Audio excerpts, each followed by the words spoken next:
Hello everybody, welcome to another great episode of Distilled, Brewed, and Reviewed. My name is John. I am in my sipping den.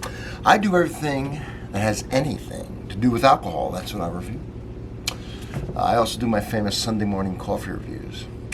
If you are interested in anything that has basically anything to do with alcohol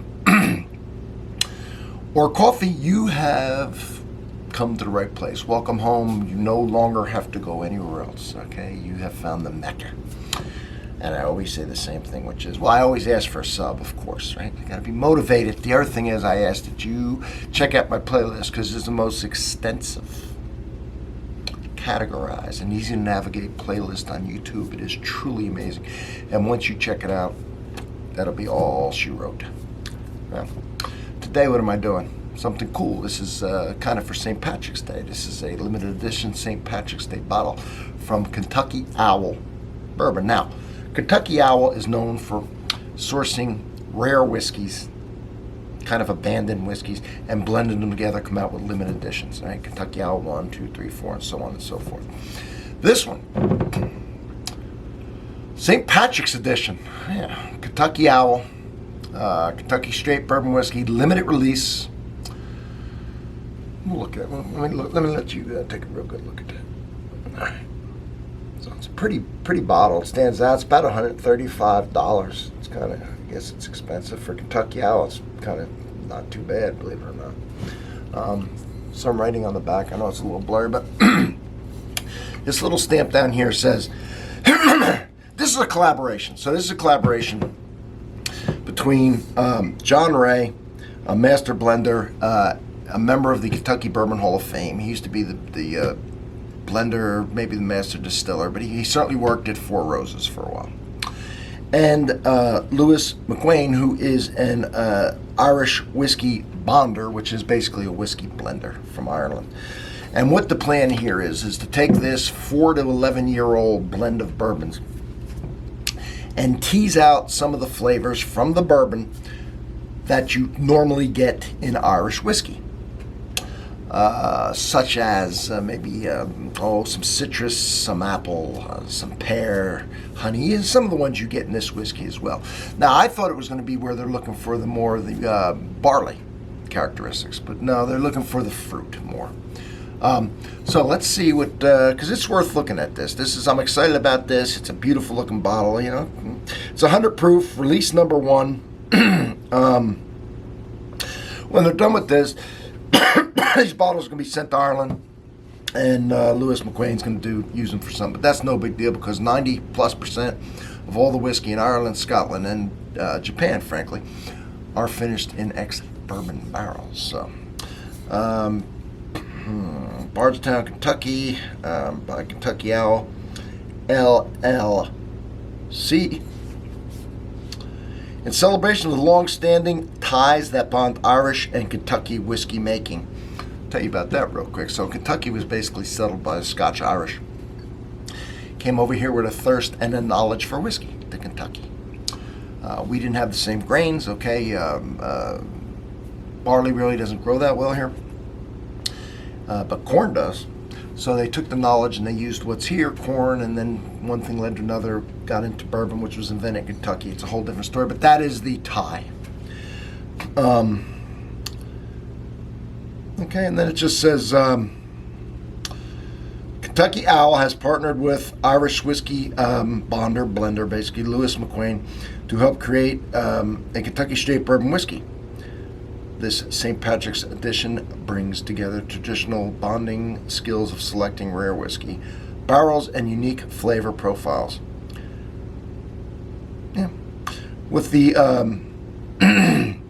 expertise of our master blender, John Rhea, refreshing in his exceptional limited release. Okay, so that's the story behind this. And that is the Irish connection. It's not aged in Irish whiskey barrels or finished in them or anything else. It is just, there's an Irish bonder blender, I gave you the name, with this Mr. Rhea, sourcing barrels to fit kind of an Irish whiskey profile.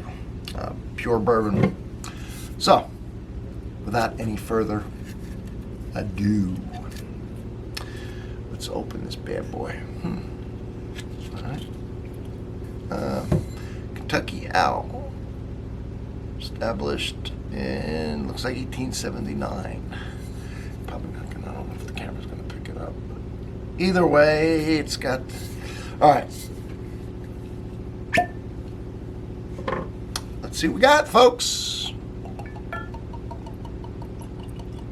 4 to 11 year whiskeys. Yeah. It's not bad. 4 years isn't all that bad. And certainly then going up to 11.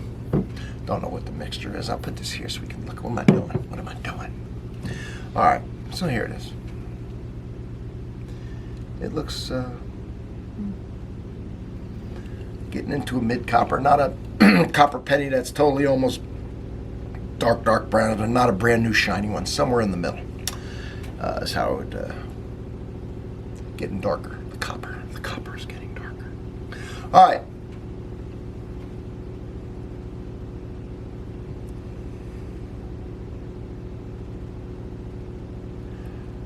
$100 proof. 50% ABV, not C. Alcohol by volume.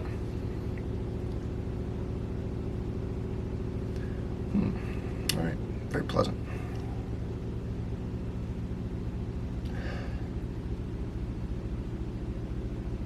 And I'm loving the sweetness coming out of this.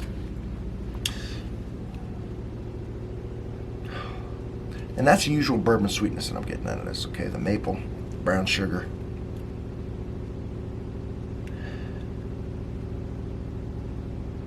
The vanilla.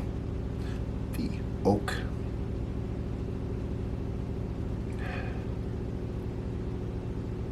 Probably a little more oaky than a lot of Irish whiskeys that are usually lighter and triple distilled. Now, some of them are double oaked and all like that. Definitely, you know, you definitely could tell that this is a bourbon, of course. It's not fooling anyone. But let's see, it's not supposed to fool anyone, but let's see if the notes of the Irish whiskey, I'm trying to pick them up out of here. A lot of them blend together anyway. You know.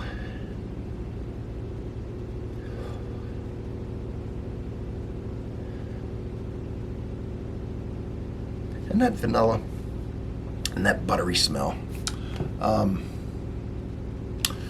And I'm trying to pick out what fruits I'm getting out of this.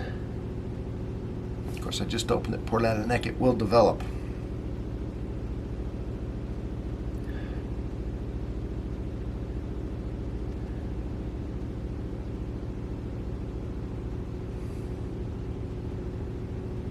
I am getting a buttered apple type smell. I have gotten that before in bourbon. I've gotten it in Irish whiskey as well. So let's just give this a taste.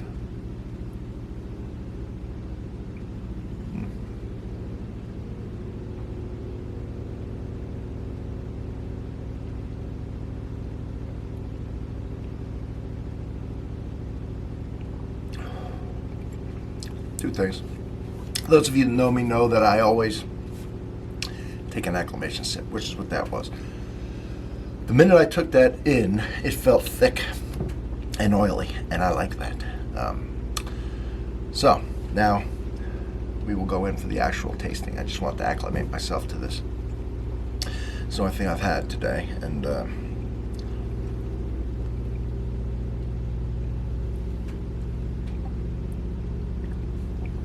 that's a nice mouthfeel.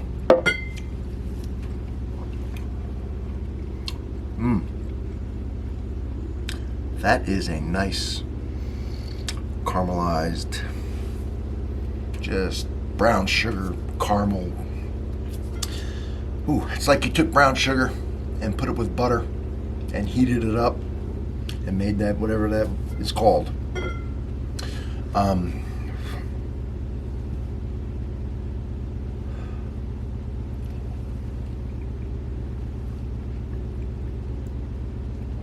That sweetness is good.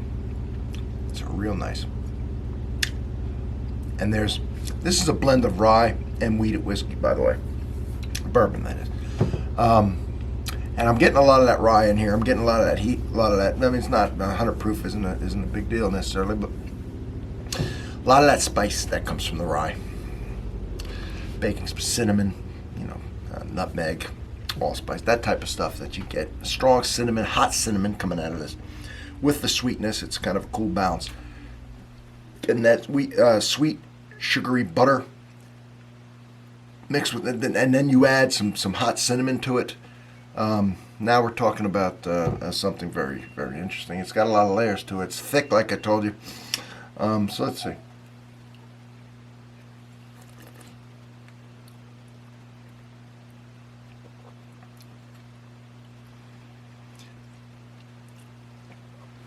It's like an apple pie. It's because you got the butter, you've got an appley, pear type taste going on.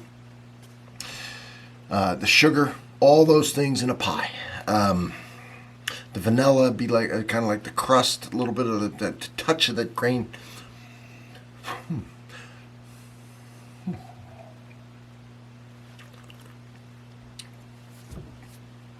And I'm even teasing out a little bit of orange. And it would be like almost in the background, not just by itself real strong, but if you're eating a bunch of stuff, one of those orange candies with the sugar on it, jelly type things, that you can tease out of it fairly easy, along with everything else. So there's a lot here that you're getting over time. Now I'm tasting some orange. Now, what hits you up front and then it mellows out. Let me try it with a splash of water. Oops.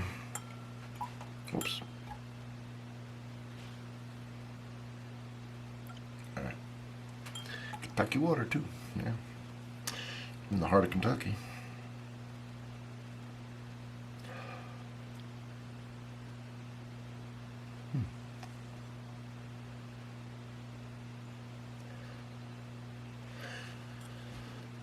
It's toned down. The wood wasn't really strong, but it was there. It's toned down that wood and that sugar and that butter, which is all still there, very sweet, but it has brought out more of the fruit with the water.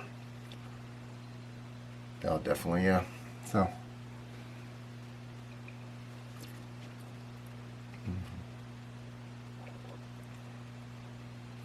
Yeah, it's definitely brought out more citrus and knocked down the sweetness a little, brought up the citrus. Interesting. Well, the only other Kentucky Owl I have on the channel is a number 4 Kentucky Owl that I did. That will be under my bourbon playlist. Now, attached to this one, excuse me, I'm going to have my St. Patrick's Day playlist with all my beverages and alcohol-related foods that go with St. Patrick's Day. And then you could just browse the bourbon playlist, and you'll see this will be on that one as well. And my other Kentucky Owl and all my bourbons, right? My hundreds of bourbons that I've done. So, thank you for being here, and from Distilled, Brewed, and Reviewed, I'll see you on the next one. Happy St. Patrick's Day. If you can find it, it's good. It is. It's very good. All right. Bye-bye, everybody.